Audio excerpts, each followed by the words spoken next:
सर्वांना माझा नमस्कार आणि आपण फायनल पार्टमध्ये फायनली एंट्री मारली आहे. आज हा छोटासा व्हिडिओ असणार आहे 31 मिनिटाच्या आसपास. तर आपण उरलेले जे आपले समानार्थी शब्द आहे तर ते बघून घेऊयात. इथं मी एक PYQ आणलाय, मृगया या शब्दाचा समानार्थी शब्द सांगा असा त्यांनी प्रश्न विचारला आहे. तर मृगया या शब्दाचा समानार्थी होतो शिकार, हे त्याचं उत्तर आहे. तर हरिण आपण काल बघितलं, तर हरिण याचं काय काय होतं. तर हरींचं होतं की मृग म्हणून आपण बघितलं. त्याच्यानंतर वावर, वावर म्हणजे शेत होतं. वाघ म्हणजे त्याला आपण व्राग्यसुद्धा म्हणतो आणि शार्दूलसुद्धा आपण काल बघितलं होतं. तर ते तुम्ही लक्षात आणा. तर इथं आपण PYQ बघितला आहे. PYQ ह्याच्याकरता आणला की हे बघा, इथं शिकार हा शब्द दिलेला आहे आणि इथं मृगया हा शब्द दिलेला आहे. आता हे मी आत्ता रिसेंटली ॲड केलं, असं नाही की PYQ दिसला म्हणून ॲड केलेलं आहे. तर जी आपण शब्दाची सिरीज घेतोय, शब्दसंग्रह घेतोय, जो मॅरेथॉन घेतोय, तर हा तुम्हाला 100% काम येणार आहे. येणाऱ्या आपल्या सर्व सरळ सेवा एक्झाममध्ये किंवा MPSCच्या मुख्य परीक्षांमध्ये. तर बघूयात आपण. आपला पुढचा शब्द आहे शिकार म्हणून. तर शिकार या शब्दाचे समानार्थी होतात पारद, सावज आणि मृगया. तर पारद नावाची एक आदिवासी जमातसुद्धा आहे. तर ते शिकार करूनच त्यांचं काय असतं ते म्हणजे सर्व्हायव्हल करता पूर्णपणे. तर दुसरा शब्द सावज आणि मृगया आहे. तर मृगया हा तुम्ही इथे बघसालच की तो शिकार या अनुषंगाने विचारला गेलेला आहे. पुढचा आपला शब्द आहे शिक्षक म्हणून. शिक्षक या शब्दाचे समानार्थी होतात गुरु, गुरुजी, अध्यापक, पतोजी किंवा आचार्य. याच्यामध्ये पतोजी हा शब्द ऑड आहे, तो लक्षात ठेवायचा. पुढचा आपला शब्द आहे शिवार म्हणून. शिवार या शब्दाचे समानार्थी होतात शेत, मळा किंवा वावर. पुढचा आपला शब्द आहे शिपाई म्हणून. शिपाई या शब्दाचे समानार्थी होतात चपराशी, सेवक, हरकारा किंवा चाकर. तर चाकर म्हणून आपण अजून एक शब्द बघितला होता, त्याला आपण किंकर म्हणतो. किंकरलाच आपण दाससुद्धा म्हणतो. तर हे शब्द सर्व लक्षात ठेवायचे. पुढचा आपला शब्द आहे शीघ्र म्हणून. शीघ्र या शब्दाचे समानार्थी आहेत लवकर, जलद, सत्वर, त्वरित, द्रुत, तत्क्षण, झटपट. आता याच्यामध्ये हा जो जलद शब्द आहे तो आपण अजून एका ठिकाणी वापरला आहे. कुठं वापरला लक्षात आणा. आपण ढग या शब्दाला समानार्थी म्हणून तो वापरला होता. जलद या शब्दाची फोड करून जर सांगायची झाली, जल म्हणजे पाणी, द म्हणजे देणारा, पाणी देणारा म्हणजेच ढग. आपण हे याच्या अगोदर बघितलेलं आहे. पुढे बघूयात आपण. पुढचा शब्द आपला शिरणे. तर शिरणे या शब्दाचे समानार्थी आहे चंचू प्रवेश, घुसणे किंवा प्रवेश करणे. कोणकोणते? चंचू प्रवेश, घुसणे किंवा प्रवेश करणे. पुढचा आपला शब्द आहे शिक्षा. शिक्षा या शब्दाचे समानार्थी होतात शिक्षण, सजा, दंड, कैद किंवा कारावास. कोणकोणते होतात? शिक्षा या शब्दाचे दोन अर्थ होतात. एक आपण जे घेतोय ते शिक्षण आणि दुसरं शिक्षा म्हणजे सजा, दंड, कैद किंवा कारावास होणे. तर आपण म्हणतो ना की त्याला 4 वर्षाची शिक्षा झाली. शिक्षा झाली म्हणजे कारावास झाला. दुसरं शिक्षा म्हणजे आपण जी शिक्षण ग्रहण करतो त्याला शिक्षा असं म्हटलं जातं. पुढचा आपला शब्द आहे शूद्र म्हणून. हा खूप वेळेस आलेला आहे. शूद्र या शब्दाची समानार्थी आहे क्षुल्लक, लहान, हलके, गौण दर्जाचे. याचा अजून एक समानार्थी होतो शूद्र म्हणजेच अधम म्हणून, तर तो लक्षात ठेवायचा. पुढचा आपला शब्द आहे शेकी म्हणून. शेकी या शब्दाचे समानार्थी आहेत प्रौढी, बडाई, फुशारकी, डौल किंवा भपका. आपण शिकी नावाचा शब्द बघितला होता, तो कुठं बघितला होता, कोणत्या शब्दाचा समानार्थी आहे ते तुम्हाला सांगायचं आहे. पुढचा आपला शब्द आहे शेतकरी म्हणून. शेतकरी या शब्दाचे समानार्थी आहेत कृषक, कृषीवल किंवा बळीराजा. आता बळीराजा हा शब्द आपल्याला सर्वांना ज्ञात आहे, पण कृषीवल हा शब्द नवीन आहे, तो लक्षात ठेवायचा. पुढचा आपला शब्द आहे शेष म्हणून. शेष या शब्दाचे समानार्थी आहेत अनंत, जोम, वासुकी, शिल्लक किंवा बाकी. तर शेषनाग तुम्हाला सर्वांना आठवत असेल, तर त्या अनुषंगाने लक्षात ठेवा की तो खूप मोठा होता, म्हणजे अनंत होता. अनंत, जोम, वासुकी, शिल्लक आणि बाकी. पुढचा आपला शब्द आहे शेव म्हणून. शेव म्हणजे एक खाद्यपदार्थ. आपण शेवपावमध्ये जी खातो ना शेव, ती वाली शेव. आणि दुसरा शेव म्हणजे त्याचा अर्थ होतो पदर. पुढचा आपला शब्द आहे शैली म्हणून. शैली या शब्दाचे समानार्थी आहेत धाटणी, ढब, रंग, रीत किंवा पद्धत. शैली म्हणजेच काय? धाटणी, ढब, रंग, रीत आणि पद्धत. पुढचा आपला शब्द आहे शौर्य म्हणून. शौर्य या शब्दाचे समानार्थी आहेत पुरुषार्थ, प्रताप, विक्रम, वीरता आणि पराक्रम. पुढचा आपला शब्द आहे श्रद्धा म्हणून. श्रद्धा म्हणजे एखाद्या व्यक्तीवर असलेली श्रद्धा. श्रद्धा म्हणजेच निष्ठा. श्रद्धा या शब्दाचे समानार्थी बघायचे झाले तर निष्ठा, आदर किंवा अविरत. कोणाबद्दल तुम्ही आदर करता तर त्याला आपण श्रद्धा सबुरी हा शब्द वापरतो ना, साईबाबा किंवा शिर्डीला जातो तेव्हा. तर त्या अनुषंगाने लक्षात ठेवायचे श्रद्धा या शब्दाचे समानार्थी निष्ठा, आदर आणि अविरत. पुढचा आपला शब्द आहे श्रेष्ठ म्हणून. श्रेष्ठ या शब्दाचे समानार्थी होतात उत्तम आणि उत्कृष्ट. कोणकोणते? उत्तम आणि उत्कृष्ट. पुढे आपला शब्द आहे श्रांत. श्रांत या शब्दाचे समार्थी होतात दमलेला, थकलेला किंवा कंटाळलेला. श्रांत म्हणजेच दमलेला, थकलेला आणि कंटाळलेला. पुढचा आपला शब्द आहे श्रम म्हणून. श्रम या शब्दाचे समार्थी होतात कष्ट, काम आणि मेहनत. पुढचा आपला शब्द आहे संकट म्हणून. संकट या शब्दाचे समार्थी होतात आपत्ती, विपत्ती, विपदा, आपदा किंवा अरिष्ट. याच्यामध्ये विपदा आणि आपदा हे हिंदी प्रदेश जो आहे तिथे हे शब्द वापरले जातात. अरिष्ट हा शब्द थोडासा ऑड आहे, तो लक्षात ठेवायचा. पुढचा आपला शब्द आहे संकलन म्हणून. संकलन म्हणजे गोष्टींची जमवाजमव करणे किंवा संचय करणे. संकलन या शब्दाचे समानार्थी जर बघायचे झाले तर संचय, संग्रह, सगळा किंवा सादंत हे शब्द येतात. याच्यामध्ये सगळा आणि सादंत हे शब्द ऑड आहे, ते लक्षात ठेवायचे. सगळा तरी आपण वापरतो, पण सादंत हा शब्द पूर्णपणे ऑड आहे, तो लक्षात ठेवायचा. पुढचा आपला शब्द आहे संघ म्हणून. संघ या शब्दाचे समानार्थी होतात समुदाय, समाज, समूह किंवा जमाव म्हणून. आपण म्हणतो ना क्रिकेटचा 11 जणांचा संघ, तर खेळाडूंचा हा संघ असतो, हा समूहदर्शक शब्द आहे, तो पण लक्षात ठेवायचा. संघालाच आपण जमावसुद्धा म्हणतो, त्याला समाज किंवा समुदायसुद्धा आपण म्हणतो. पुढचा आपला शब्द आहे संशोधन म्हणून. संशोधन या शब्दाचे समार्थी होतात नवीन शोध किंवा दुरुस्ती. आता संशोधन जर तुम्हाला आठवलं असेल तर चिकित्सा हा शब्दसुद्धा तुम्ही आठवायचा. त्याचा समानार्थी कोणता आहे तो पण तुम्ही आठवला पाहिजे. पुढचा आपला शब्द आहे संपत्ती म्हणून. संपत्ती या शब्दाचे समार्थी होतात संपदा, धन, दौलत, वित्त, अर्थ, लक्ष्मी, पैसा, द्रव्य आणि श्री. तर याच्यामध्ये अर्थ म्हणजे अर्थशास्त्र, अर्थशास्त्र म्हणजे पैशाचे शास्त्र. त्या अनुषंगाने संपत्ती हा त्याचा समार्थी आहे, हे लक्षात ठेवायचे. वित्त आपण म्हणतो ना वित्तमंत्री, तर तो पण तुमच्या लक्षात राहील. लक्ष्मी ही पैशाची काय म्हणते आपल्याला देवी, आपण लक्ष्मीपूजन करतो दिवाळीच्या दिवशी, तर तिथे आपण पैशांची पूजा करतो. स्त्री या शब्दाचा सुद्धा अर्थ संपत्ती होतो, हे मात्र तुम्ही लक्षात ठेवा. पुढचा आपला शब्द आहे संहार म्हणून. नरसंहार करणे. नरसंहार करणे म्हणजे की एखाद्या व्यक्तीचा वध करणे, नरसंहार करणे. संहार म्हणजे या शब्दाचे समार्थी होतात मग नाश, विनाश किंवा सर्वनाश. पुढचा आपला शब्द आहे संघर्ष म्हणून. संघर्ष या शब्दाला आपण अजून एक बघितला होता द्वंद्व म्हणून. द्वंद्व म्हणजेच लढाई, संघर्ष. इथे त्याचा हा पण अर्थ होतो. संघर्ष म्हणजे झगडा, टक्कर, भांडण किंवा कलह करणे. त्याला अजून कोणता शब्द बघितला आपण? द्वंद्व म्हणून. पुढचा आपला शब्द आहे संताप म्हणून. संताप या शब्दाचे समार्थी होतात राग, क्रोध, कोप किंवा अमर्ष. अमर्ष हा शब्द ऑड आहे, तो लक्षात ठेवायचा. पुढचा आपला शब्द आहे संमती म्हणून. संमती म्हणजे काय? असेंट देणे. संमती म्हणजे असेंट, ASSENT, असेंट म्हणजे संमती. इंग्लिशमध्ये हा शब्द तुम्हाला स्पेलिंग मिस्टेकमध्ये विचारला जातो. संमती म्हणजे अनुमती, मान्यता किंवा परवानगी देणे. पुढचा आपला शब्द आहे संपर्क. आपण म्हणतो ना संपर्क क्रमांक द्या, म्हणजे की तुम्हाला संपर्क करण्यासाठीचा तुमचा नंबर द्या, किंवा मग आपण म्हणतो ना संपर्काचे साधन. तर संपर्क या शब्दाचे समार्थी होतात संबंध किंवा सहवास. पुढचा आपला शब्द आहे समाप्ती म्हणून. समाप्ती या शब्दाचे समार्थी होतात सांगता.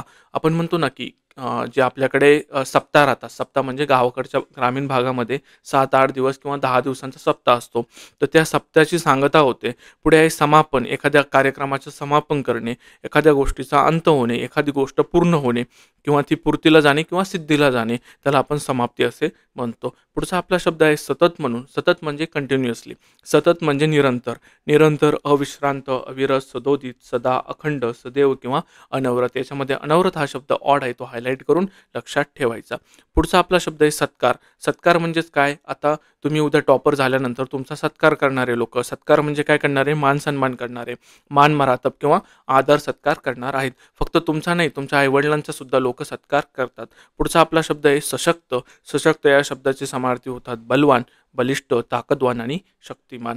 पुढचा आपला शब्द आहे सुविद्य. सुविद्य म्हणजे इथं विद्य म्हणजे शिकलेला आणि सु म्हणजे चांगला. सुविद्य म्हणजे चांगला शिकलेला. शब्दाची फोड लक्षात ठेवा. पुढे आपला खूप महत्त्वाचा शब्द आहे समुद्र म्हणून. आता हा PYQ विचारलेला आहे, मी शोधायचा प्रयत्न केला खूप, पण तो सापडला नाही. याच्यामध्ये वारिदी आणि अर्णव हे 2 शब्द आत्ता रिसेंटली PYQमध्ये विचारलेले आहे. आत्ता जी नवी मुंबई महानगरपालिका किंवा एक 4-5 पेपर झाले लेखा कोशागारचे, त्याच्यामध्ये समुद्र या शब्दाचे समानार्थी शब्द विचारले गेलेले आहे. त्याच्यामुळे हे आपल्याला लक्षात ठेवायचे आहे. तर समुद्र म्हणजेच काय? सागर. त्याला आपण लवण सागर सुद्धा म्हणतो. लवण या शब्दाचा अर्थ होतो खारट असलेलं. सागर, अर्णव, द्रा, सिंधू, रत्नाकर, उददी, जलदी, वारिदी, सरितपती, अपामपती, जलनिधी. आता याच्यामध्ये उदक, जल, वारी हे शब्द आपण पाण्यासंदर्भात बघितले होते. आठवायचे ते शब्द पाणी किंवा जल म्हणून. आणि धी म्हणजे त्याच्या खूप मोठा साठा असलेला, तर त्याचे समानार्थी कोणकोणते? उदधी, जलधी, वारिधी, सरितपती, अपामपती आणि जलनिधी. याच्यामध्ये सर्वात महत्त्वाचा शब्द अर्णव आणि वारिधी लक्षात ठेवायचा. आता जिथं धी येईल ना, ते पण त्या अनुषंगाने लक्षात ठेवायचे. पुढचा आपला शब्द आहे सह्याद्री म्हणून. सह्याद्री या शब्दाचे समानार्थी होतात सह्य पर्वत, सह्याचल आणि सह्यगिरी. कोणकोणते होतात? सह्य पर्वत, सह्याचल आणि सह्यगिरी. सह्य हा शब्द लक्षात ठेवायचा. गिरी म्हणून हा शब्द आपण बघितला होता पर्वतासंदर्भात, तर त्या अनुषंगाने तो लक्षात ठेवायचा. पुढचा आपला शब्द आहे सत्यानाश. सत्यानाश या शब्दाचे समानार्थी होतात उच्छेद, विनाश, निपात किंवा नायनाट करणे. काय काय होतात? उच्छेद करणे, विनाश, निपात किंवा नायनाट. पुढे आपला शब्द आहे सफर म्हणून. सफर म्हणजेच प्रवास किंवा यात्रा करणे. सफर म्हणजेच प्रवास किंवा यात्रा करणे. पुढचा आपला शब्द आहे सत्वर म्हणून. सत्वर या शब्दाचे समानार्थी होतात लवकर, जलद, ताबडतोब, शीघ्र किंवा त्वरित. जलद म्हणजेच पाणी देणारा, पाणी देणारा म्हणजे ढग, हे लक्षात आणायचं. पुढचा आपला शब्द आहे सर्प. सर्प या शब्दाचे समानार्थी होतात भुजंग. भुजंग आपण नागाला सुद्धा म्हणतो, तो लक्षात ठेवायचा. तक्षक हा शब्द खूप वेळेस येऊन गेलाय, तो पण लक्षात ठेवायचा. साप, विषधर, उरग आणि आशिविष हे पण शब्द लक्षात ठेवायचे. आता जिथं जिथं विष आलेलं आहे त्या अनुषंगाने लक्षात ठेवायचं की सापामध्येच विष असतं आणि ते लक्षात ठेवायचे. विष आलं की म्हणजे काय येणार आहे? साप येणार आहे. पुढे आपला शब्द आहे सराई म्हणून. आपण म्हणतो ना लग्न सराई आली. लग्न सराई आली म्हणजे काय? लग्नाचा हंगाम आला. सराई या शब्दाचे काय होणार आहे मग समानार्थी? हंगाम आणि सुगी. पुढचा शब्द आहे आपला सकल म्हणून. सकल या शब्दाचे समानार्थी होतात समस्त, सर्व, अखिल, निखिल आणि संपूर्ण. आता आपण म्हणतो ना की सकल समाज बांधव म्हणजे संपूर्ण समाज बांधव, तर आपण हे शब्द लग्नाला जेव्हा आमंत्रण देतो तेव्हा हे शब्द आपण वापरतो. सकल, समस्त, सर्व, अखिल, निखिल आणि संपूर्ण. आपण अखिल हा शब्द अखिल भारतीय म्हणतो, म्हणजे की ABVP अखिल भारतीय विद्यार्थी परिषद म्हणजे पक्षाचं नाव येते, विद्यार्थी परिषद येते, त्या अनुषंगाने आपण वापरतो. इथे निखिल हा शब्द मुलांचं नाव असतं भरपूर वेळेस, त्या अनुषंगाने निखिल या शब्दाचा अर्थ काय होतो? तो सकल किंवा समस्त असा होतो. त्या अनुषंगाने लक्षात ठेवायचं. पुढे आपला शब्द आहे सदाचार म्हणून. सदाचार या शब्दाचे समानार्थी होतात चांगले आचरण किंवा चांगले वर्तन. आता सदाचार हा शब्द दोन शब्दांनी बनलेला आहे. एक सद आणि प्लस आचार. संधी चॅप्टर 8. आचार म्हणजेच काय? तुमचे आचरण आणि सद म्हणजे चांगले किंवा गुणी. सदाचार म्हणजेच चांगले आचरण किंवा चांगले वर्तन. पुढचा आपला शब्द आहे समन्वय म्हणून. समन्वय या शब्दाचे समार्थी होतात जोडणी, मिलाप, मेळ आणि जोड. काय काय होता समन्वय म्हणजे? जोडणी, मिलाप, मेळ आणि जोड. पुढचा आपला शब्द आहे समाचार. समाचार म्हणजेच बातमी. बातमीला अजून एक आपण शब्द बघितला होता बखर म्हणून, तो लक्षात आणायचा. समाचार म्हणजेच वार्ता, बातमी, हल्ला किंवा परामर्श. आता समाचार घेणे, आपण म्हणतो ना एखाद्या व्यक्तीचा मी खूप समाचार घेतला. समाचार घेतला म्हणजेच काय? की त्याला खूप मारहाण केली रे. मारहाण म्हणजेच त्या अनुषंगाने इथं हल्ला हा शब्द आलेला आहे आणि परामर्श हा शब्द ऑड आहे, तो लक्षात ठेवायचा. पुढचा आपला शब्द आहे सनातन म्हणून. सनातन आपण म्हणतो ना तो खूप सनातनी आहे. सनातनी म्हणजे तो त्याच्या विचारांना खूप ठाम आहे. ज्या जुन्या त्याचे विचार आलेले आहे तो त्या विचारावरती अजूनही ठाम आहे. सनातन या शब्दाचाच अर्थ मग काय होतो? शाश्वत, चिरकाल, अव्याहत किंवा अबाधित. म्हणजे त्याचे जे जुने विचार चालत आलेले आहे ते अजूनही अबाधित आहेत, त्याला कोणतीही अजून बाधा झालेली नाही, त्याला आपण सनातन असं म्हणतो. पुढचा आपला शब्द आहे सरी म्हणून. सरी म्हणजेच काय रे? पावसाच्या ज्या धारा पडतात त्याला आपण सरी म्हणतो. आणि दुसरा सरी म्हणजे गळ्यातील दागिना. एक आहे पावसाच्या धारा आणि दुसरा आहे गळ्यातील दागिना, लक्षात ठेवायचं. पुढचा शब्द आहे आपला सरस्वती. सरस्वती या शब्दाची समानार्थी होता शारदा, विद्यादेवी, भारती, सावित्री, वाणी, वेदमाता, ब्राह्मी, विनावादिनी, हंसवाहिनी आणि श्वेतवाहिनी. आता सरस्वतीचं वाहन कोणतं आहे रे? हंस, म्हणून ते हंसवाहिनी. सरस्वतीच्या हातामध्ये विना असतो रे, विनावादिनी, असं लक्षात ठेवायचं. आणि हिस्ट्रीच्या अनुषंगाने सांगतो की कोणता असा राजा होता जो विनावादक किंवा मग त्याचं नाणं जे आहे त्या नाण्यावरती तो स्वतः विनावादक म्हणून दाखवलं गेलं आहे, तर तो आहे समुद्रगुप्त. लक्षात ठेवायचं हिस्ट्रीच्या अनुषंगाने सुद्धा. पुढचा आपला आहे सृष्टी म्हणून. सृष्टी या शब्दाचे समानार्थी होतात चराचर, विश्व किंवा संसाररूपी सागर. पुढचा आपला शब्द आहे स्नान म्हणून. स्नान या शब्दाचे समानार्थी होतात आंघोळ, नहान किंवा मज्जन. काय काय होतात? आंघोळ, नहान किंवा मज्जन. आपण म्हणतो ना की नाहणी म्हणतो गावाकडं, जे आपलं आंघोळीचं बाथरूम असतं त्याला गावाकडं नाहणी म्हणलं जातं, तर त्या अनुषंगाने लक्षात ठेवायचं. मज्जन हा शब्द नवीन आहे, तो लक्षात ठेवायचा. पुढचा आपला शब्द आहे स्वागत म्हणून. स्वागत म्हणजेच काय रे? आदरातिथ्य करणं, म्हणजे तुम्ही कुठे लग्नाला गेले तर तुमचा बुके देऊन तिथं स्वागत केलं जातं. स्वागत म्हणजेच आदर सत्कार किंवा आदरातिथ्य करणं. पुढचा आपला शब्द आहे स्नेह. म्हणजे असतो ना आपल्याला एखाद्या मित्र किंवा मैत्रिणीसोबत जो स्नेह असतो त्याला आपण म्हणतो मैत्री, मित्रत्व किंवा सख्यत्व असणे. पुढचा आपला शब्द आहे सेतू. आता तुम्ही बघा, तमिळनाडूची एक आत्ता रिसेंटची न्यूज आहे की तिथं भारतातला पहिला ग्लास ब्रिज बनवला. ब्रिज म्हणजेच काय, सेतू. सेतूचाच अर्थ काय होतो, पूल होतो. त्यालाच आपण सांकव म्हणतो, साकेत आणि सोपान सुद्धा म्हणतो. आता सोपान हे मुलांचं नाव असतं, त्या अनुषंगाने सुद्धा जेव्हा जेव्हा तुम्हाला सोपान नावाचा मित्र भेटेल तर सोपानचा अर्थ लगेच काढायचा सेतू म्हणून. पुढे आपला शब्द आहे स्वेच्छा म्हणून. स्वेच्छा हा शब्द 2 शब्दांनी बनलेला आहे, स्व आणि इच्छा, स्वतःची इच्छा. पुढचा आपला शब्द आहे स्वार्थी म्हणून. स्वार्थी म्हणजेच मतलबी. हे सगळ्यांना माहिती आहे की तुमच्या आयुष्यात कोणी ना कोणी स्वार्थी असणार आहे, किंवा मग विद्यार्थी दशेमध्ये तुम्ही स्वार्थी असायला हवं असं तुम्हाला वारंवार सांगितलं जातं. पुढचा आपला शब्द आहे साधू म्हणून. साधू या शब्दाचे समार्थी होतात संत, बैरागी, ऋषी, मुनी आणि तपस्वी. पुढचा आपला शब्द आहे साचार म्हणून. साचार हा शब्द सुद्धा 2 शब्दांपासून बनलेला आहे, स आणि आचार. स आणि आचार म्हणजे चांगले आचार. साचार या शब्दाचा होता खरा, खरोखर किंवा खराखुरा असे त्याचे अर्थ होतात. पुढचा आपला शब्द आहे साहस म्हणून. साहस या शब्दाचे समार्थी होतात धाडस किंवा धारिष्ट. आता धारिष्ट हा नवीन आहे, तो लक्षात ठेवायचा. पुढचा आपला शब्द आहे सामील म्हणून. सामील या शब्दाचे समार्थी होतात समाविष्ट किंवा अंतर्भूत असणे. सामील असणे म्हणजेच काय, समाविष्ट किंवा अंतर्भूत असणे. पुढचा आपला खूप महत्त्वाचा शब्द आहे, एम-पी-एस-सीला हा खूप वेळेस विचारला गेलेला आहे. एम-पी-एस-सी मुख्य परीक्षामध्ये गडब असू द्या किंवा राज्यसेवा, तर सारंग या शब्दाचे समार्थी होतात हत्ती, गज किंवा कुंजर. आता कुंजर हा शब्द महत्त्वाचा आहे, तो लक्षात ठेवायचा. पुढचा आपला शब्द आहे सावध म्हणून. आता इथं कुंजरवरून आहे ना अजून एक शब्द आहे कुरंग म्हणून. तर कुरंग आपण कशाला म्हणतो ना, तर ते मला सांगायचं आहे. किंवा मग अश्व कशाला म्हणतो ते पण सांगा मला. कुरंग आणि अश्व एकच आहे. आता हिंट दिली आहे, सांगा. सावध म्हणजे सावध या शब्दाचे समार्थी होतात दक्ष, जागृत किंवा जागरूक. आपण जागृत आपल्याकडं मंदिर असतं बघा किंवा देवस्थान असतं, जागृत देवस्थान आपण त्याला म्हणतो. सावधचा अर्थ काय होतो मग, दक्ष असणं, जागृत असणं किंवा जागरूक. पुढचा आपला शब्द आहे सार म्हणून. सार म्हणजेच काय रे, तात्पर्य. किंवा मग जी आपण म्हणतो की एक पूर्ण 2 पेजेसचा सार आपण 2 ओळीमध्ये सांगतो, तर सार म्हणजेच काय, तात्पर्य. किंवा मग भोजनातील एक पदार्थ. सार हा भोजनातील सुद्धा एक पदार्थ आहे. पुढचा आपला शब्द आहे सिद्ध म्हणून. सिद्ध म्हणजे काय, तर तयार किंवा सज्ज राहणे. सिद्ध म्हणजेच काय, तयार किंवा सज्ज राहणे. पुढचा आपला शब्द आहे सिंह म्हणून. आता आपण मागं वनराज हा शब्द जेव्हा बघितला होता तिथं मी तुम्हाला मृगेंद्र आणि मृगराज या शब्दांची फोड करून सांगितली होती. मृग म्हणजे हरिण, इंद्र म्हणजे देव. मृगांचा देव किंवा मृगांचा जो राजा असतो त्याला आपण सिंह असे म्हणतो. पंचानन या शब्दाची सुद्धा मी तुम्हाला फोड करून सांगितली होती. आनन म्हणजे तोंड, पंच म्हणजे 5, म्हणजे त्याचं खूप सारं मोठं तोंड असतं म्हणून त्याला आपण पंचानन असं म्हणतो. किंवा म्हणजे त्याच्या तोंडावरती केसाळ भाग खूप जास्त असतो ना, त्यामुळे.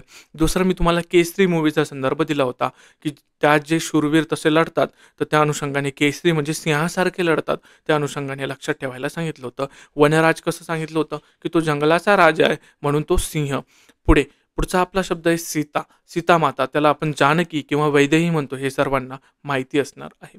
पुढचा आपला शब्द आहे सीमा म्हणून. सीमा म्हणजेच काय रे, मर्यादा, हद्द किंवा शिव. आता गावाकडं हा शब्द वापरला जातो की आडगावची शिव ही आहे किंवा संभाजीनगरची शिव ही आहे. तर सीमा म्हणजेच काय, मर्यादा, हद्द किंवा शिव. पुढचा आपला शब्द आहे स्त्री म्हणून. स्त्री या शब्दाचे समार्थी होतात ललना, महिला, वनिता, नारी, कामिनी, प्रमदा, भामिनी आणि दारा. दारा काय काय होतात, याला कांता सुद्धा म्हणतात. हा शब्द लक्षात ठेवायचा. कांता म्हणजे ॲक्च्युली तो बायको या अनुषंगाने वापरला जातो. बायको या अर्थाने वापरला जातो. पुढचा आपला शब्द आहे सुरेल म्हणून. सुरेल या शब्दाचे समार्थी होतात गोड, सुरात किंवा सुस्वर. पुढचा आपला शब्द आहे सुंदर म्हणून. सुंदर या शब्दाचे समार्थी होतात मनोहर असणे, अभिराम असणे, सुरेख असणे, रमणीय असणे किंवा रम्य असणे. पुढचा आपला शब्द आहे सुलक्षण म्हणून. सुलक्षण म्हणजेच काय, सु म्हणजे चांगले आणि लक्षण म्हणजे लक्षण. सुलक्षण म्हणजे चांगले लक्षण. पुढचा आपला शब्द आहे समूह. समूह म्हणजेच काय, समुदाय, टोळी, संघ, दल किंवा जमाव. पुढचा आपला शब्द आहे सुकाळ म्हणून. काळ म्हणजे काळ रे आणि सु म्हणजे चांगला. सुकाळ म्हणजे चांगला काळ. त्यालाच आपण विपुलता असणे किंवा रेलचल असणे असं सुद्धा म्हणतो.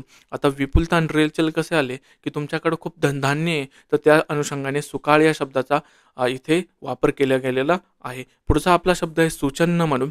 सुचिन्ह या शब्दाचा समानार्थी शब्द होतो चांगले चिन्ह. पुढचा आहे आपला सुगंध म्हणून. सुगंध या शब्दाचे समानार्थी होतात सुवास, परिमल आणि सौरभ. आता परिमल हा शब्द PYQ म्हणून विचारला गेलेला आहे. प्रिव्हियसली आज क्वेश्चन आहे तो तो लक्षात ठेवायचा. परिमल म्हणजे सुगंध. पुढचा आपला शब्द आहे सुरुवात म्हणून. सुरुवात म्हणजे श्रीगणेश करणे आणि श्रीगणेश करणे याला विरुद्धार्थी जर कोणती वाक्प्रचार आहे तो आहे इतिश्री करणे. इतिश्री करणे म्हणजे एखाद्या गोष्टीचा शेवट करणे. तर आपण बघूया सुरुवात या शब्दाचे समानार्थी कोणते आहेत. ते आहेत प्रारंभ, आरंभ, श्रीगणेशा किंवा आदी. कोणकोणते? प्रारंभ, आरंभ, श्रीगणेशा आणि आदी. पुढचा आपला शब्द आहे सूर म्हणून. सूर या शब्दाचे समानार्थी होतात श्रवणीय, आवाज आणि स्वर. पुढचा आपला शब्द आहे सूत म्हणून. सूत या शब्दाचे समानार्थी होतात धागा, दोरा आणि सारथी. आता सूत या शब्दावरून सूत हे कापड सुद्धा असतं बरं का. सुती कापड आपण त्याला म्हणतो. आता कापड या शब्दावरून वसन हा शब्द आठवा.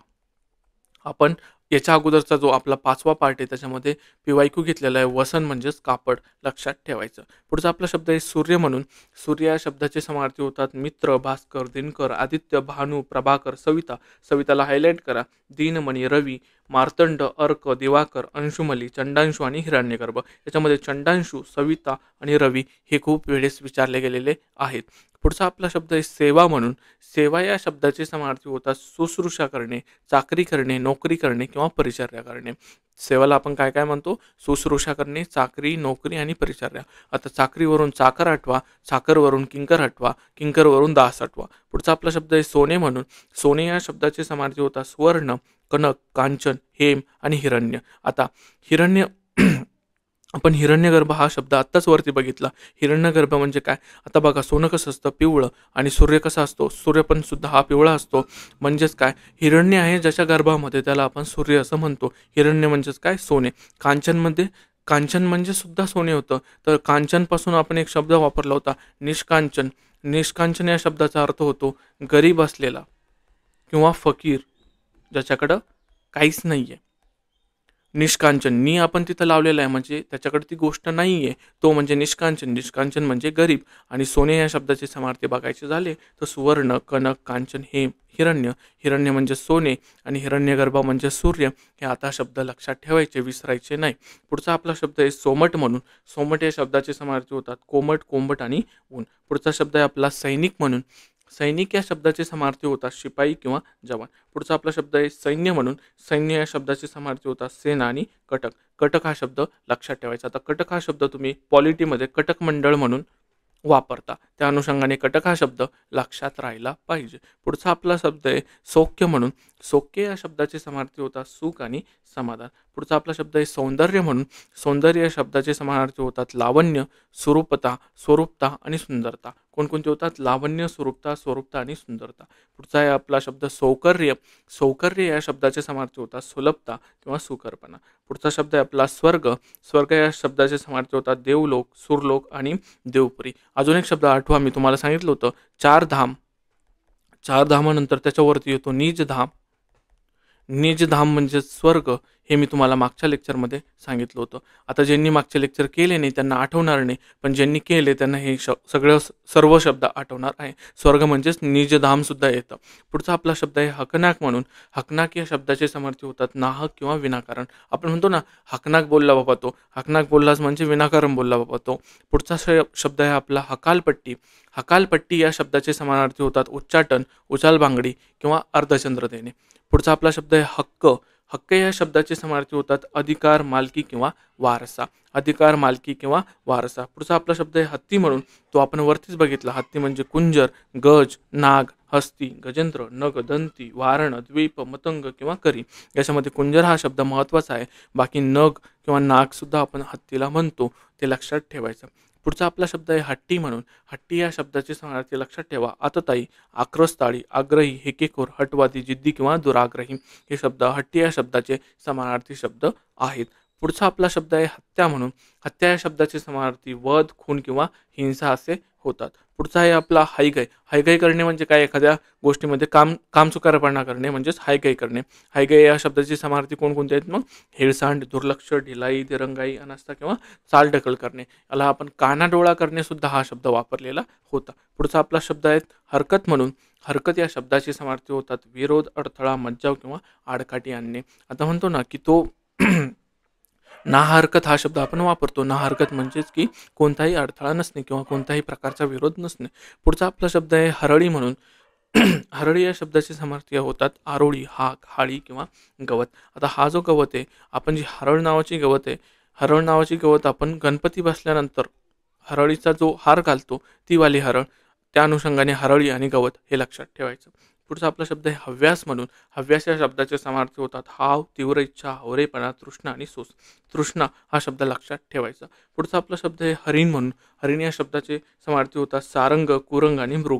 आता कुरंग मी तुम्हाला आत्ता कुरंग सांगितला होता. ॲक्च्युअली मी तो तुम्हाला अश्व म्हणून सांगितला होता, पण तो अश्व नाही तर हरिण म्हणून येतो. मी सुद्धा चुकलो. तर कुरंग म्हणजे हरिण येतं, सारंग म्हणजे हरिण येतं आणि मृग म्हणजे सुद्धा हरिण येतं. पुढचा आपला शब्द आहे हताश म्हणून. हताश या शब्दाचे समार्थी होतात निराश आणि उद्दीन. निराश आणि उद्दीन. पुढचा आपला शब्द आहे हरित म्हणून. हरित या शब्दाचे समार्थी होतो हिरवे. पुढचा शब्द आहे हृदय. हृदय म्हणजेच अंतःकरण किंवा अंतर्मन. पुढचा आपला शब्द आहे हात म्हणून. हात या शब्दाचे समार्थी होतात कर, हस्त, पाणी, भुज किंवा बाहू. मी काल तुम्हाला बाहुबलीचं उदाहरण दिलं होतं की बाहुबलीचे जे हात आहे ते खूप मजबूत आहे. आपण भल्लाल देवचा स्टॅच्यू आठवला होता. भल्लाल देवचा स्टॅच्यू पडत असतो, ती दोरी निष्ठत असते त्या लोकांच्या हातून, कामगारांच्या हातून किंवा गरीब जनतेच्या हातून ती त्यांच्या अंगावर पडणार असते. मूर्ती पडल्यानंतर खूप लोकांचं बळी जाणार असतो, पण तिथे येतो बाहुबली. तो बाहुबली तो रस्सी खेचतो, त्याच्या मजबूत हातांनी ते रस्सी खेचतो. बाहुबली, बाहुबली म्हणजे हात कर. आपण असं लक्षात ठेवलं होतं. पाणी, पाण्याची पहिली वेलांटी म्हणलं तर त्याचा अर्थ होतो कर किंवा हात, आणि पाण्याची दुसरी वेलांटी म्हणलं तर त्याचा अर्थ होतो जल किंवा नीर. पुढचा आपला शब्द आहे हातोटी. हातोटी या शब्दाचे समार्थी होतात कौशल्य, शैली किंवा निपुणता. पुढचा आपला शब्द आहे हाट म्हणून. हाट या शब्दाचे समार्थी होतात बाजार किंवा मंडी. आपण म्हणतो ना बाजार हाट हा शब्द आपण वापरतो, तर त्या अनुषंगाने याला लक्षात ठेवायचं. पुढचा आपला शब्द आहे हिकमत. हिकमत या शब्दाचे समार्थी होतात युक्ती, चातुर्य आणि मसलत. पुढचा आपला शब्द आहे हिरमोड करणे. हिरमोड करणेच म्हणजे अपेक्षाभंग करणे. हिरमोड म्हणजे विरस किंवा अपेक्षाभंग. रस नसणेच म्हणजे विरस, असं लक्षात ठेवा. पुढचा आपला शब्द आहे हिमालय म्हणून. हिमालय म्हणजे काय? आलय म्हणजे मी काय सांगितलं तुम्हाला, आलय म्हणजे घर किंवा ग्रह, आणि हिम म्हणजे काय? आपला बर्फ. तर जिथं बर्फाचं घर आहे किंवा बर्फाचं निकेतन आहे त्याला आपण हिमालय असे म्हणतो. तर हिमालय या शब्दाचे अजून समानार्थी कोणते? हिमाचल आहे, हिमाद्री आहे, नगातिराज आहे, नगपती आणि नगराज हे सर्व शब्द त्याचे समानार्थी आहे. याच्यामध्ये नगातिराज किंवा नगपती, नगराज हा जर आला तर तो इतरांना येणार नाही. ज्यांनी हे वाचलंय किंवा ज्यांनी हे केलंय त्यांनाच हा येणार आहे, तर लक्षात ठेवायचा. पुढचा आपला शब्द आहे हुरहुर म्हणून. हुरहुर या शब्दाचे समार्थी होतात आवेश, उमेद, रुकरुक, चिंता, काळजी किंवा स्फूर्ती. आता म्हणतो ना की जीवाची हुरहुर लावली किंवा काहूर लागणे आपण त्याला म्हणतो. तर हुरहुर म्हणजेच काय? की एखाद्या गोष्टीची काळजी लागणे. पुढचा आपला शब्द आहे हुशार म्हणून. हुशार या शब्दाचे समार्थी होतात चतुर, चलाक, तरबेज आणि कसबी. आपण म्हणतो ना की चलाक येतो तर म्हणजेच हुशार येतो, किंवा कसबी, कसबी हा शब्द लक्षात ठेवा. पुढचा आपला शब्द आहे हुरूप म्हणून. हुरूप या शब्दाचा समार्थी होतो उत्साह किंवा हुशारी. उत्साह किंवा हुशारी. हुरूप येणेच म्हणजे उत्साह येणे. पुढचा आपला शब्द आहे हेवा. हेवा असणे. हेवा म्हणजेच काय? असूया, ईर्षा किंवा मत्सर असणे. असूया, ईर्ष्या किंवा मत्सर असणेच त्याला माझा हेवा आहे. हेवा म्हणजेच काय? असूया, ईर्ष्या किंवा मत्सर आहे. पुढचा आपला शब्द आहे होडी म्हणून. होडी या शब्दाचे समार्थी होतात नौका, नाव, तरणी, माचवा आणि बोट. मचवा हा शब्द लक्षात ठेवा, तो याच्या अगोदर सुद्धा येऊन गेलेला आहे. पुढचा आपला शब्द आहे क्षण म्हणून. क्षण या शब्दाचे समार्थी होतात पळ आणि निमिष.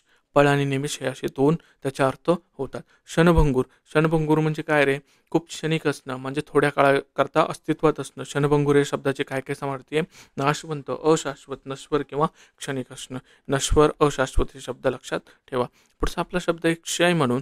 क्षय या शब्दाचे समार्थी होतात क्षीण, नाश, रास किंवा राजय क्षमा. हा हासणे तो रास आहे, त्याला करेक्ट करून घ्या.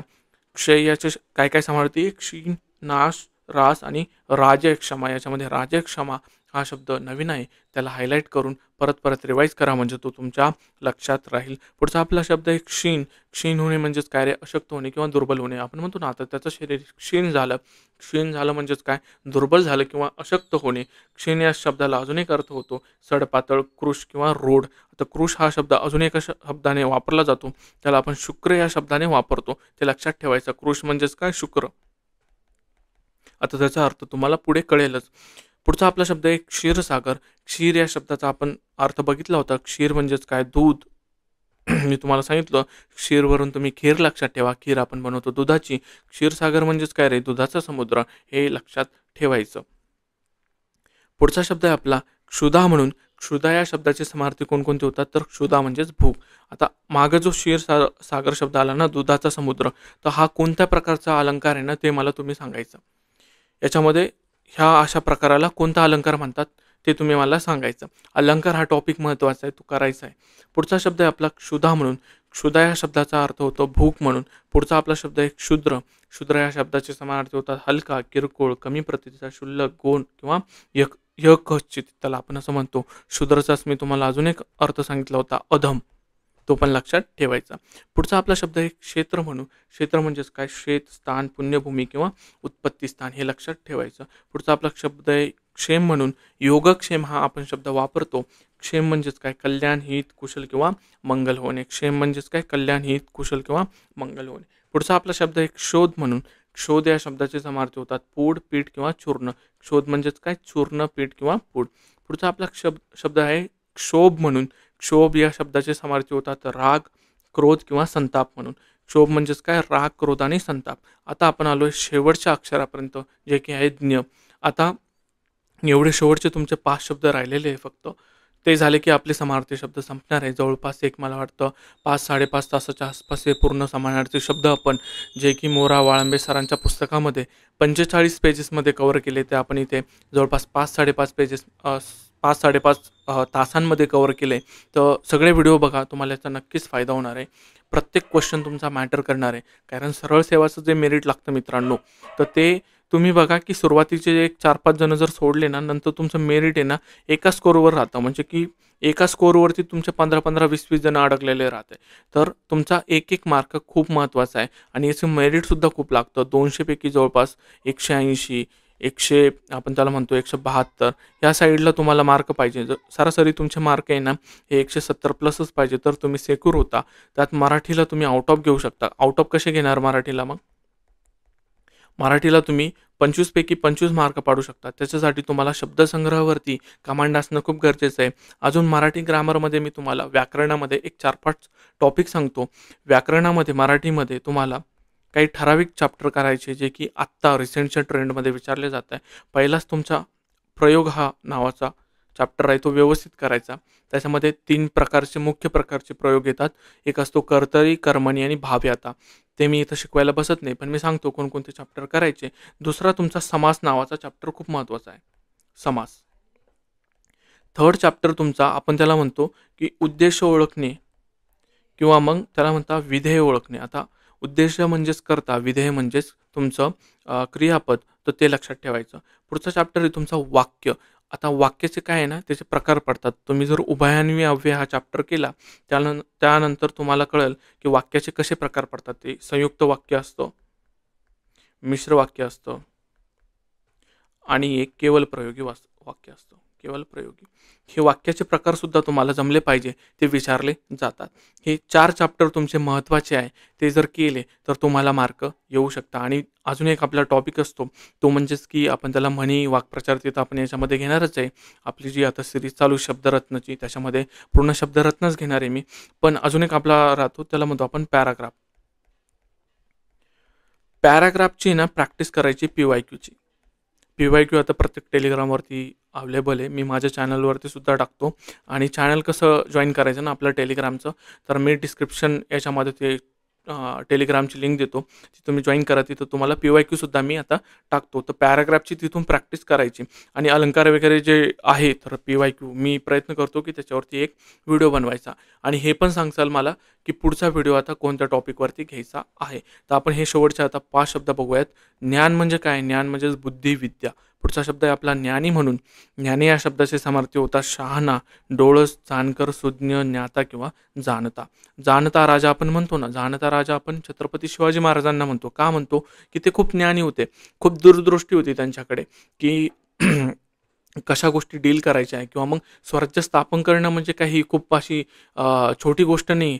खूप म्हणजे 16व्या वर्षी त्यांनी शपथ घेतली आणि खूप सारे किल्ले जिंकले. तर दूरदृष्टी असलेला तो राजा होता, जाणता राजा होता. म्हणजे त्याला जनतेबद्दल एक पूर्ण ज्ञान होतं. तर ह्या अनुषंगाने ज्ञानी या शब्दाचा जाणता हा अर्थ होतो, तो लक्षात ठेवायचा.